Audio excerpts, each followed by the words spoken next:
এই ছেলেটি 20 বছর ধরে তার কান পরিষ্কার করে না, যার কারণে তার কানের ভিতরে চুলকানি হয়ে অনেক ময়লা পড়তে থাকে। সে যতই ময়লাগুলো পরিষ্কার করার চেষ্টা করে ততই বেশি করে ময়লা পড়তে থাকে, এমনকি কানের ময়লা দিয়ে পুরো বেসিনটি ভরে যায়। এরপরে একদিন ছেলেটি তার গার্লফ্রেন্ডের সাথে ডেটিং এ যায়। তখন ছেলেটি তার কানের ময়লাগুলোকে একটা ইয়ারফোন দিয়ে ঢেকে দেয়, যার কারণে মেয়েটা অনেকগুলো কথা বললেও ছেলেটা শুনতে পায় না।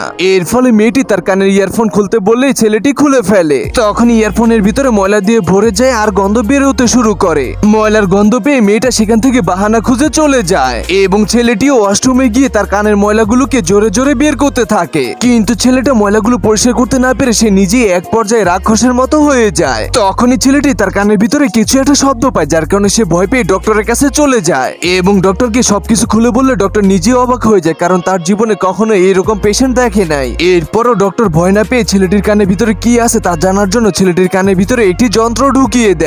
কিছু সময় পরে ডক্টর ছেলেটির কানের ভিতরে ভয়ঙ্কর একটি পোকা দেখতে পায়, আর পোকাটি হেগে দিলে ছেলেটার কানের ভিতর দিয়ে ময়লা হিসেবে বের হয়ে আসে। তখনই পোকাটি ডাক্তারকে ভয় দেখাতে থাকে, বলতে থাকে যে তুমি যদি আমাকে কানের ভিতর থেকে বের করো তাহলে তোমার অবস্থাও এই ছেলেটির মতো করব। কিন্তু ডক্টর ভয় না পেয়ে তার কানের ভিতর থেকে পোকাটিকে বের করার চেষ্টা করে। অনেকক্ষণ যাবত চেষ্টা করার পরও ডক্টর পারে না, এর কারণে সে ব্যর্থ হয়ে সেখান থেকে চলে যায়। কিছু সময় পরেই ছেলেটির জ্ঞান ফিরলে সে দেখতে পায় যে ডক্টর তাকে রেখে সেখান থেকে চলে গিয়েছে। নিরাশ হয়ে ছেলেটি বাসায় চলে যায় এবং তার হাত দিয়ে কানের ময়লাগুলো পরিষ্কার করতে থাকে। তখনই পোকাটা বলতে থাকে যে আমাকে গান শোনাও। এরপরে ছেলেটি গান ছেড়ে কানের সামনে হেডফোনটি রেখে দেয়, যার কারণে পোকাটির গানটা এতই ভালো লাগে যে সে নিজেই কানের সামনে চলে আসে। তখনই ছেলেটি পোকাটাকে টেনে বের করে মাটির ভিতরে একটি আছাড় মারে। এর ফলে পোকাটি সেখানেই পড়ে মারা যায় এবং ছেলেটি পোকাটাকে মারতে পেরে সে নিজেই শান্ত হয়ে কানের ভিতরে হেডফোন ঢুকিয়ে আরাম মতো ঘুমিয়ে পড়ে। তো বন্ধুরা, গল্পটি কেমন লেগেছে তা কমেন্ট করে জানিয়ে দিবেন এবং আপনার হাতে থাকা স্মার্টফোনটির নাম বলে যাবেন।